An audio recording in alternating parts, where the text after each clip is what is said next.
Welcome to our living room.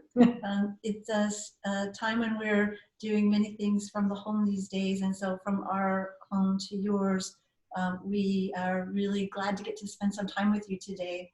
As Milyon said, I'm Audrey Bilger. I'm Reed's president, and I am coming into the conclusion of my first year here, and it's been an amazing ride. This is such a special school, and I'm really honored to be here. Prior to this, I'll just give you a quick thumbnail. I spent time at the Claremont colleges. I was on the faculty in English at Claremont McKenna for 22 years. And then last I was at Pomona College as their vice president and dean of the college, the dean of the faculty there. And this is my wife, Cheryl.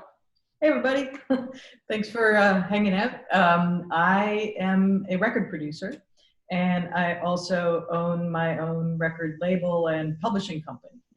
I spent the last 30 years working my way through a lot of major labels. I started at Capitol Records as a temp, and about 10 years ago, just decided I had learned enough and was able to start my own company. So record producer by trade, mostly historical recordings. So not exactly totally arcane, but you know, I'm not out looking for the next big brand new rapper or anything like that. So that's me.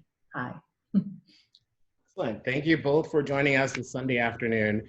And I want to be clear on that email address. It's campus visit, not visits. It's singular. So campus visit at reed.edu. Feel free to email us. Send us your questions. We'd love to have them. Let's see, Cheryl and Audrey, let's start off with something fun. What's your favorite thing about Reed? You've been here for almost a year. What do you love about the campus so far? Well, I mean, this is the obvious thing to say. Everyone at Reed would agree that the best thing about Reed is our students. They're amazing. They're deeply committed to learning.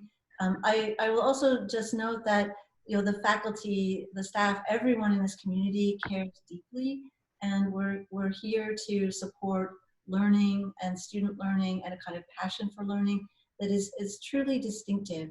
There's a kind of energy at Reed around learning, an excitement that is really palpable when you walk around campus. You hear students talking about their classes.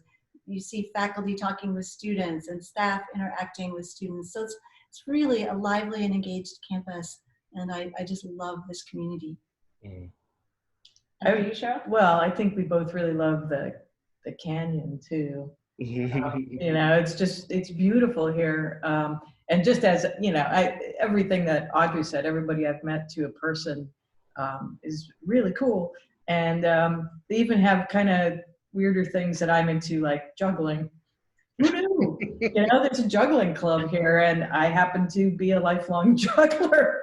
Sorry, I should have like put some juggling pins or something on the floor to demonstrate this. You'll just have to come to the Wednesday night juggling class, which is sort of open to the community as well, where every Wednesday people are in the gym juggling. It's true. Go figure. That almost begs an impromptu juggling request. I won't make it, but some other time, come on a Wednesday. Okay. No, not the torches. Wednesdays it is. Yes. So, you know, having had experiences at different colleges, that's true for you, Audrey. That's true for me. One of the things I don't think folks really realize is that folks come to this position of presidency from many different paths. Your path, you came to the presidency after being a scholar, a faculty member who taught. And so you have some unique perspective at other special places. I'm just curious, what do you think Reed does academically that has put us in a position to set our students up for such great success? Well, first of all, it's a community that's known for the seriousness with which we take learning and study. Where Reed is known, it's known as academically distinguished. We have really stellar faculty members who care deeply about sharing knowledge with students, and we have students who come here who are typically students who've paid close attention to reading or science or performance in ways that I think have a deep passion. So for me, the thing that struck me immediately upon arriving at Reed was just the kind of depth of that love and passion.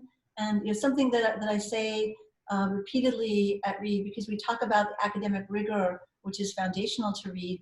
There's no rigor without joy, and there's so much joy around learning. One of the first things I did after arriving early in the time that I was here, after the academic year started, was to go to a science poster fair. And I planned to go for just a short while, maybe 20 minutes to stop by.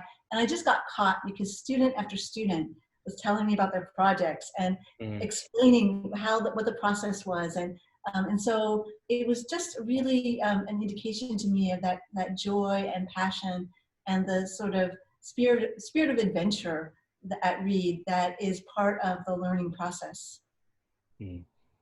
So Audrey, in preparation for this interview, I did a bit of research, and you are a Jane Austen scholar. That's part of your pedigree. And I wrote this down, so I just want to capture it. You've done research that led you to take a look at how Jane Austen uses humor to subvert societal norms. So I don't want to put you on the spot, but do you have a favorite example of Jane Austen's subversive humor? Yeah, so that's a great question. So the idea of my being a scholar who looks at Jane Austen's subversive humor, what I thought is that there's stereotypes about Jane Austen, and maybe the biggest one is that these are silly love stories and very trivial and not engaged with the major issues of their time. And what I saw was that Jane Austen was actually quite engaged in those issues, and in particular in discussions around the status of women. And so, in terms of the humor of Jane Austen that I identified, there's a lot of humor that is part and parcel of women sort of standing up and speaking out.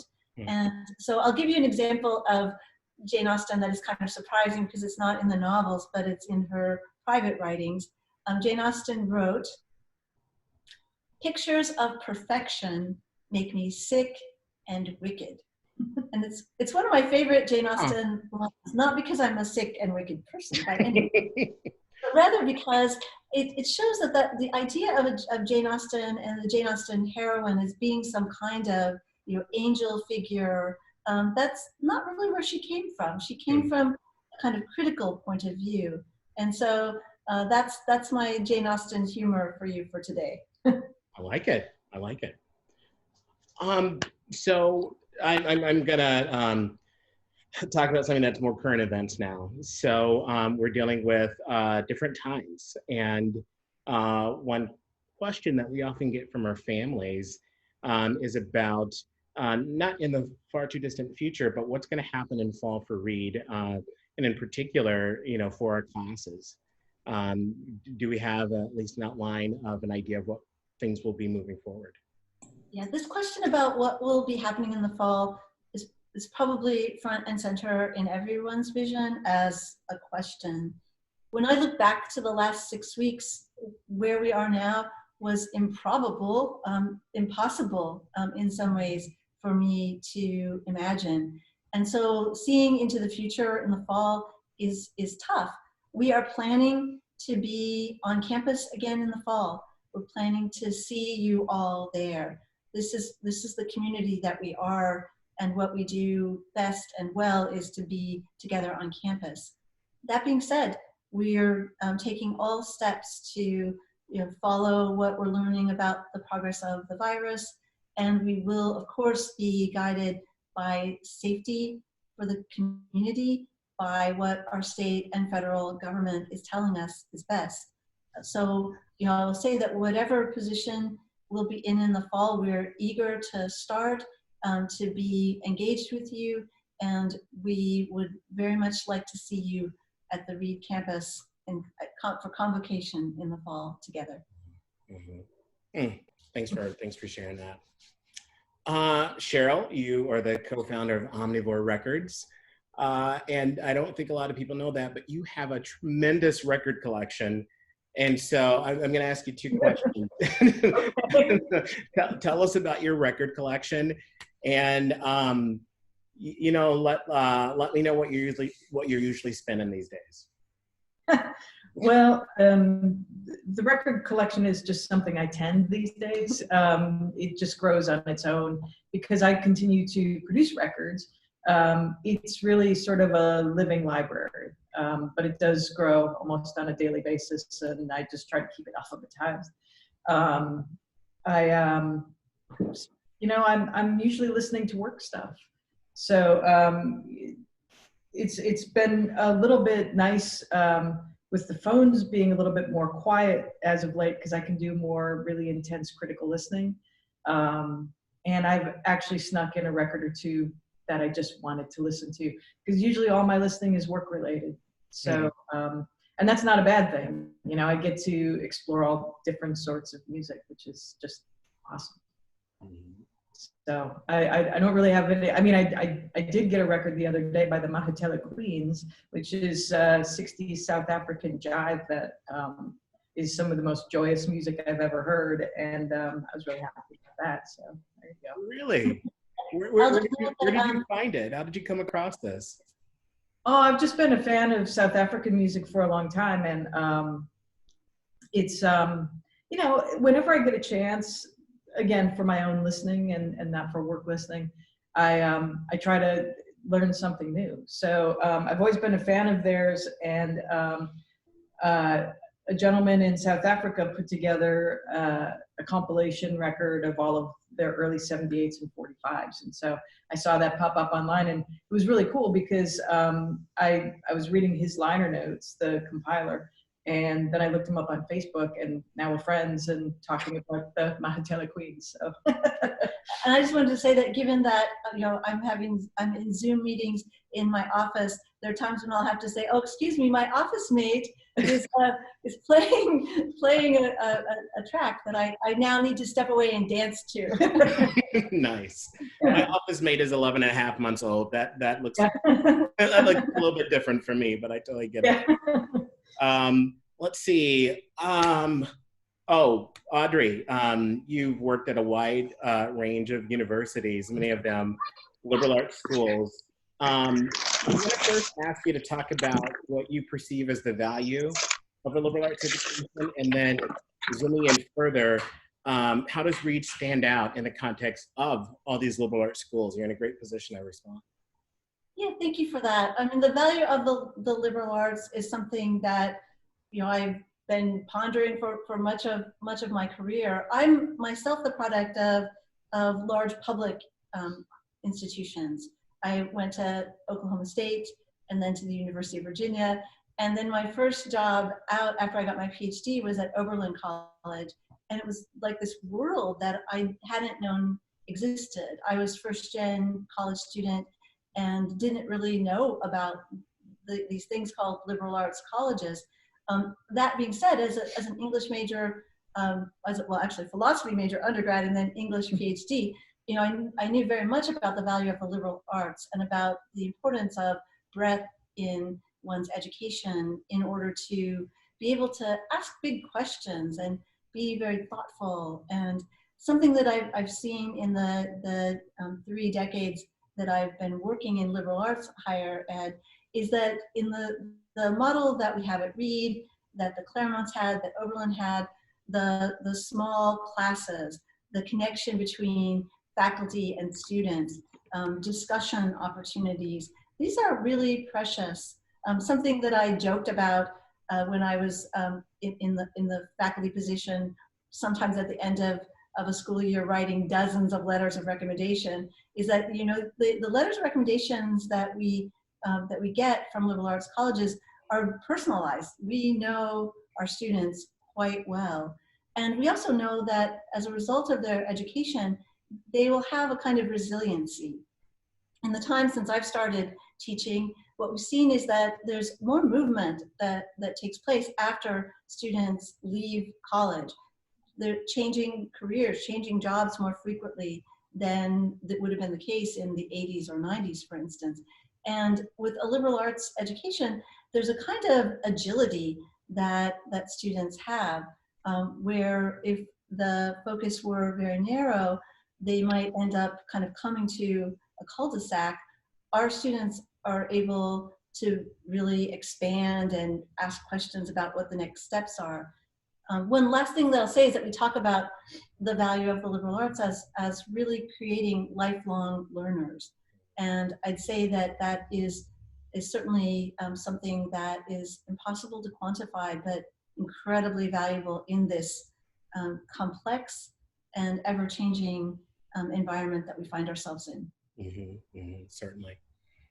Well, I think I'm going to ask one more of my questions, as many of our guests are asking their own questions.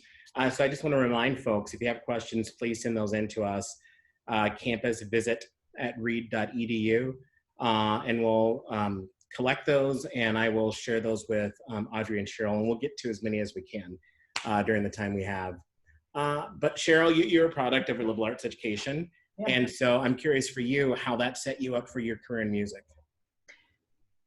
It's interesting because I started out at a large public, and I felt like I got lost. And the value of a liberal arts school to me was really being able to go to things that I was passionate about, because there's no pathway, there's no obvious pathway to become a record producer, right? So you kind of have to feel around, and to do that, I just felt like I got lost at a bigger school. And this isn't a discipline like medicine or law where there's a track that you go down. For me, it was it's very interdisciplinary. So I have art, I have to know how to write and communicate well, and there's the music part of it.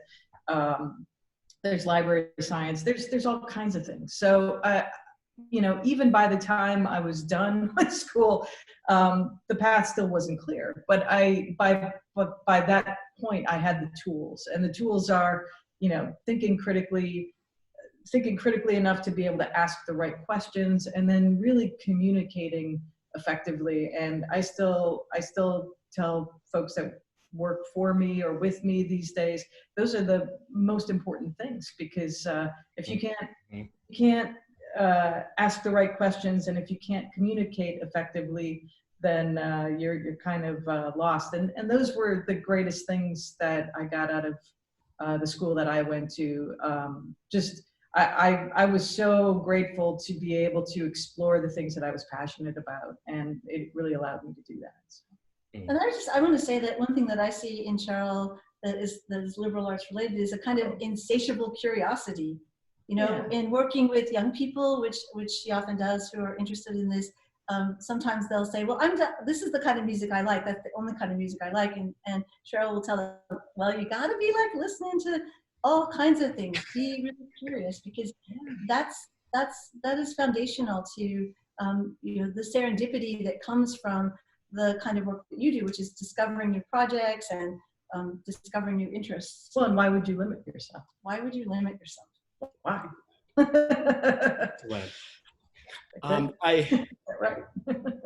One of my favorite questions was the first to come in, and I think in some ways it's a complicated question, but it'd be sort of nice to hear both of you respond to it. What makes a good readie? What makes a good readie? What makes a good readie? That is a great question, and I will say that there's a kind of individualism that makes it hard to come up with any list of even adjectives for a readie. You kind of know them when you see them, but because there's something that readies often say, and I've been meeting not only the students on campus, but a lot of alums.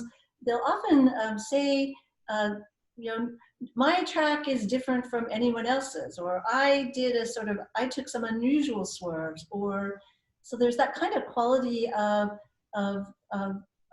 people who I think kind of can find their own path, and maybe it has to do with that curiosity. So I'm going to land there and say what makes a good readie, a curious disposition. Stole my answer. I couldn't agree more. Yeah. I can add to that, though. I think there's a thoughtfulness.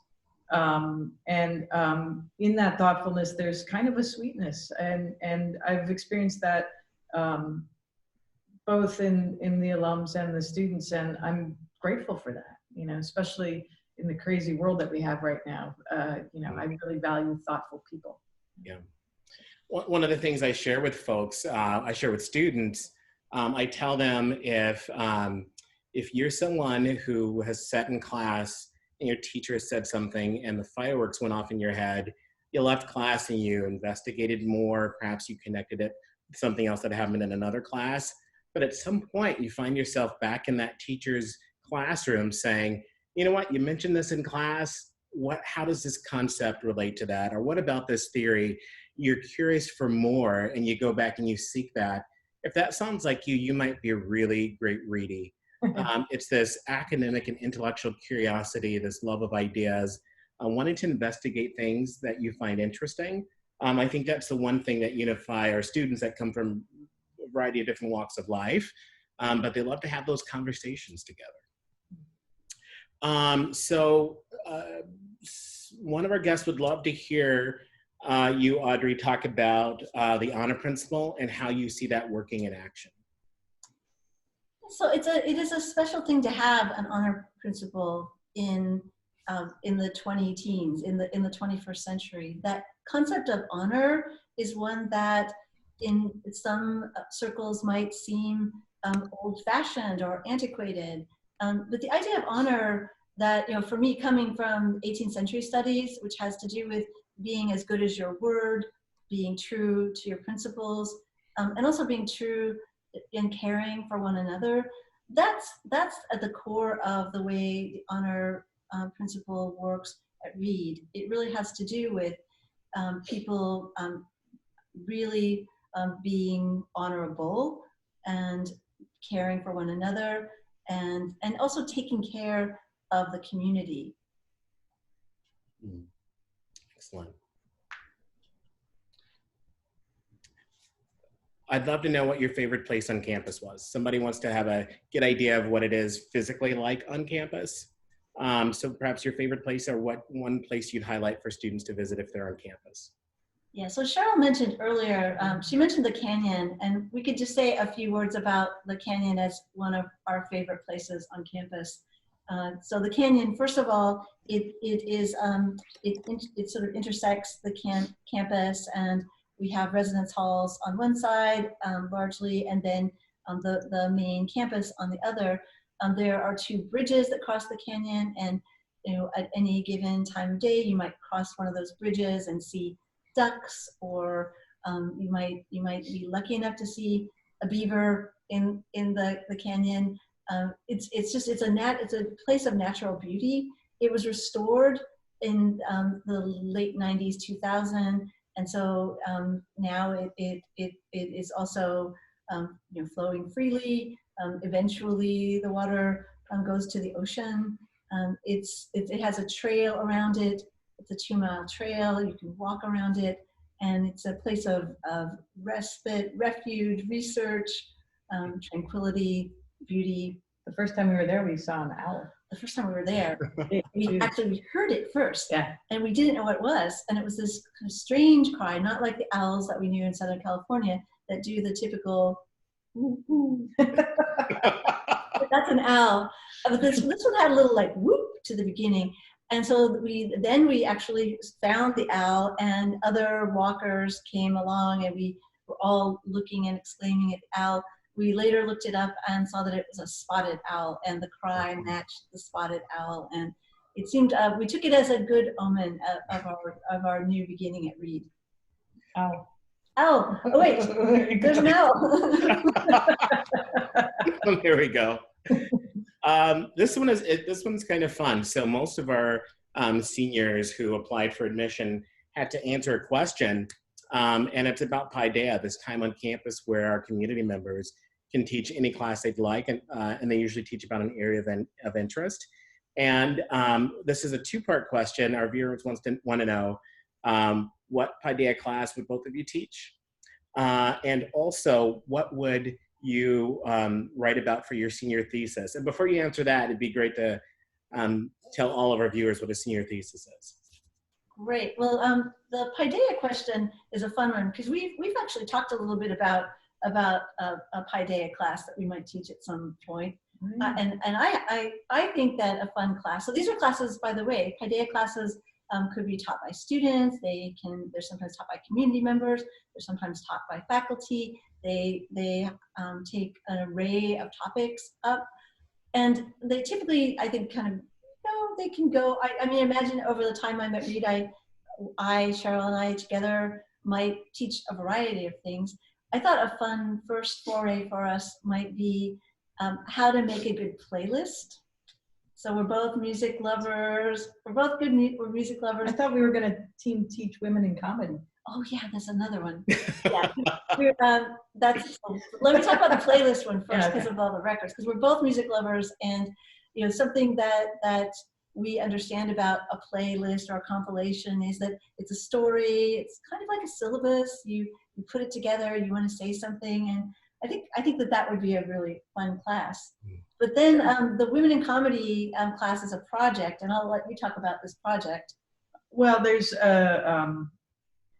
I've had a long obsession with comedy on records, like LPs, vinyl. And I am a scholar of women's humor. So you put that together and then amassing a good collection of women comedians on vinyl. And so, well, eventually we're hoping to do a history of that, whether that takes the form of a box set or a book of some sort, or both.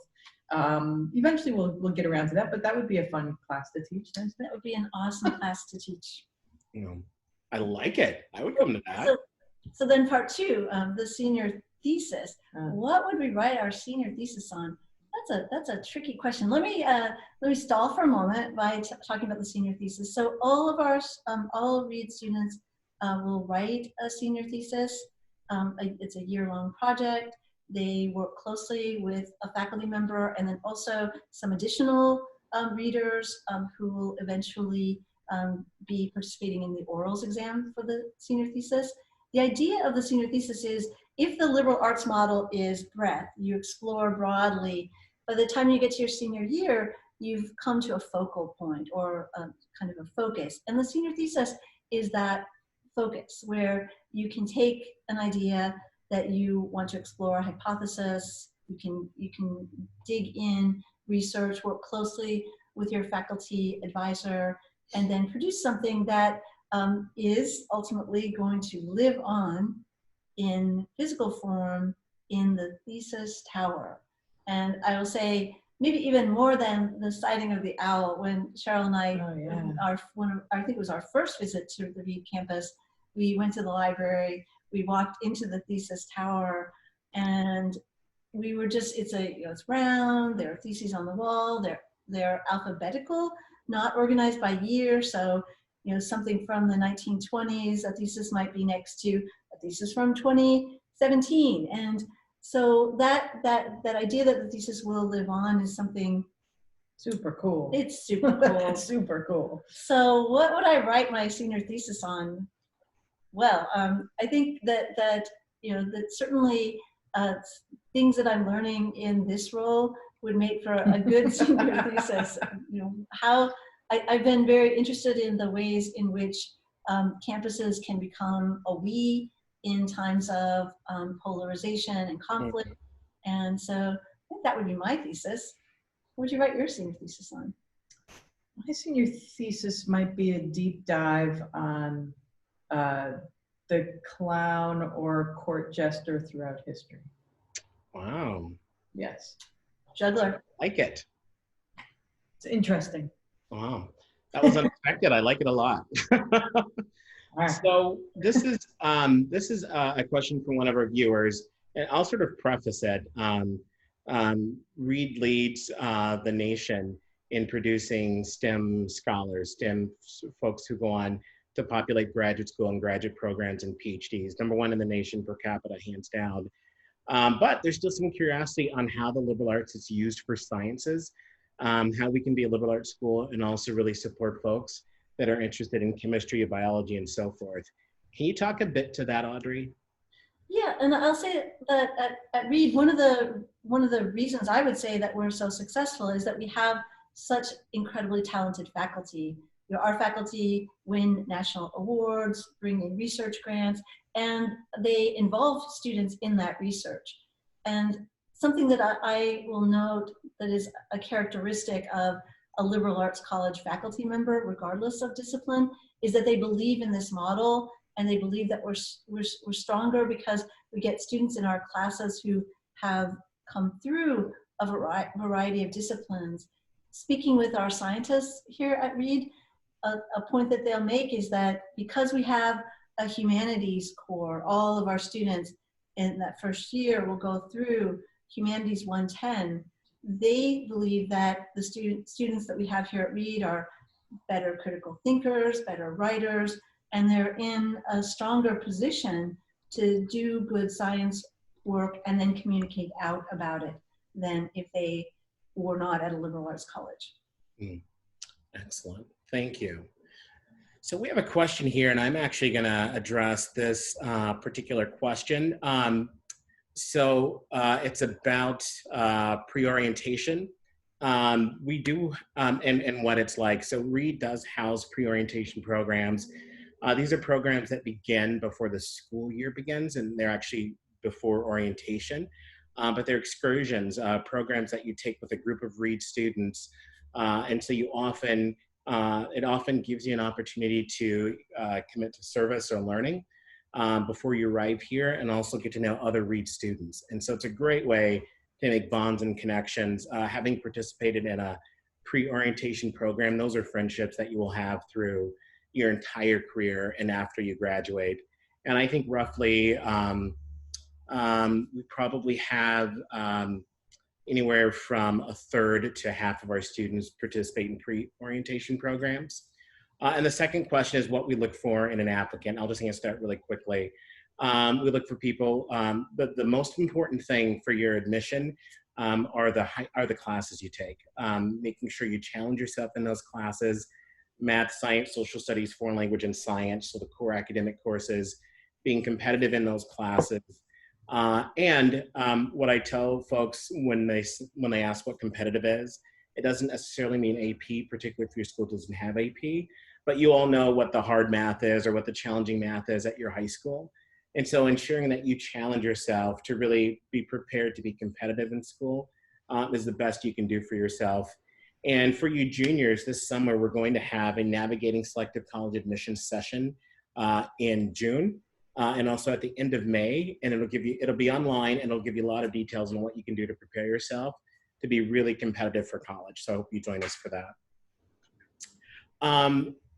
Another question, folks are curious about Portland if they haven't been here. Can you all share what you love about Portland? Some of the parts that you think might be really fun for students, parts of Portland in which students would want to engage that you think might be really fun? We are loving Portland. And we were both in Los Angeles for quite some time before coming here. I was there for 25 years, Cheryl for 30 years. And what we have been delighted by in Portland is, first of all, it's gorgeous up here. The thing that struck me first and keeps coming back to me is it's so green. It's green. Spring is going on forever. So it's naturally beautiful, surrounded by mountains that are some of the most sublime in the country. And ocean. And the ocean is also, the ocean is another sublime, it's a gorgeous ocean. And so a gorgeous piece of the ocean that we have on the Oregon coast. And then in terms of the city itself, it's vibrant. We have a bookstore that's a tourist attraction. I love That's that. awesome, yeah. Great restaurants and food. Lots of biking and people on foot.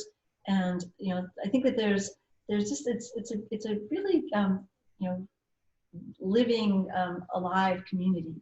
I love all the weird little stores. So true. It's I feel like it's not as homogenized. Sure, you still have Starbucks and stuff like that here and there, and I know that has its place, but I love all the weird little stores and restaurants. They're really, they're unique. And, you know, I feel we've lost a lot of that, you know, like tiny little shops that sell butter. You know, we actually have a place that specializes just in butter. You know, I'm like, that's cool. So I like that a lot. You know, it's fun to explore. It does feel very curated and eclectic, doesn't it? Yeah. Yeah. So I think we have time for two more questions, and I know I won't be able to get to all of these, and so what I've been trying to do is combine many of your questions, and so hopefully I've covered a wide range of things. And so if I haven't been able to answer your questions, please feel free to email us at admission@reed.edu, and we'll make sure that we have someone respond to your questions because they're all really great. But I'm going to ask you two more. One is about support systems. How do we help students thrive at Reed? We have really amazing people in student life who are here to support students. I want to say that another, you know, a big feature of being at a liberal arts college is that some of the primary support does come from the faculty themselves. You know, faculty who not only know your name, but know if on one day or another, you know, something may be troubling you, and can reach out and make sure that you get to the right person to support you. We have really good academic support with tutors and people who will meet with students to try to help them in individualized ways. We have students who support one another and various kinds of peer mentoring groups that I think are really vital to supporting students. We have a care and concern for our students' success. And, you know, it is a campus. When I came in, first of all, we had convocation last year, my first convocation.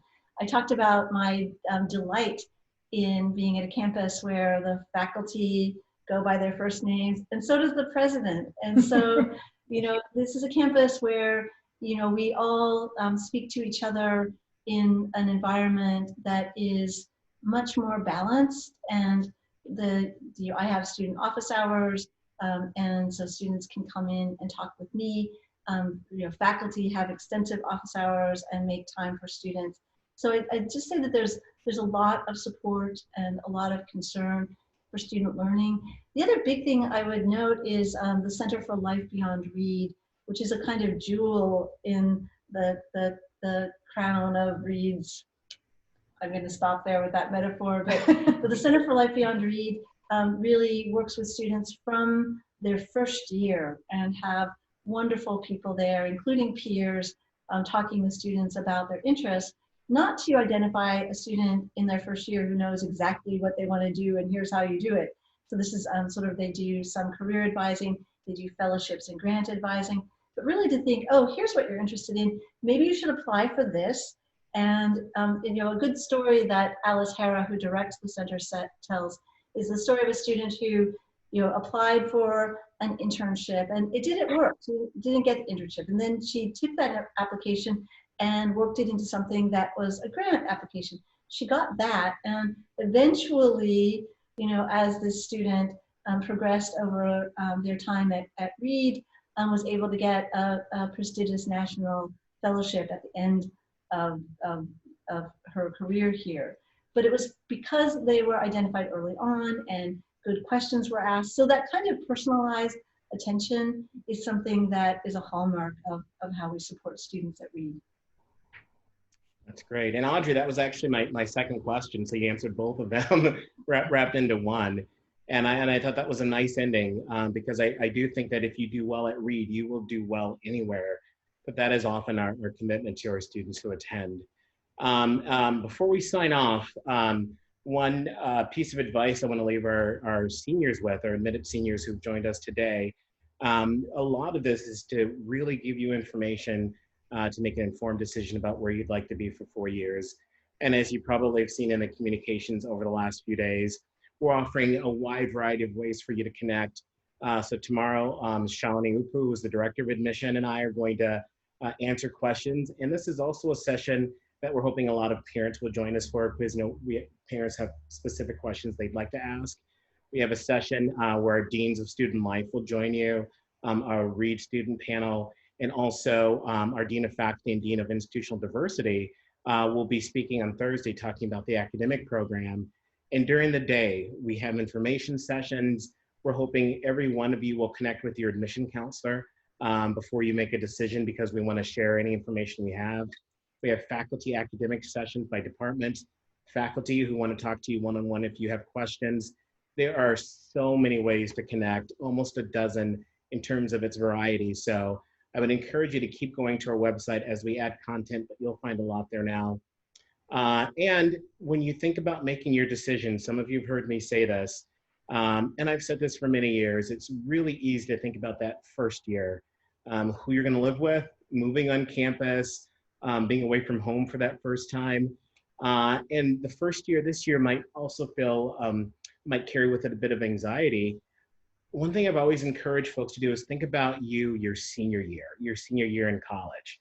You all are savvy enough to take all this information that schools are offering you and figuring out how that's going to develop you, because the you as a senior at Reed might look a bit different than you as a senior at another school. And your challenge is to decide which of those versions of you you're most excited about. And so I hope that's helpful in giving you tools to make this really important decision.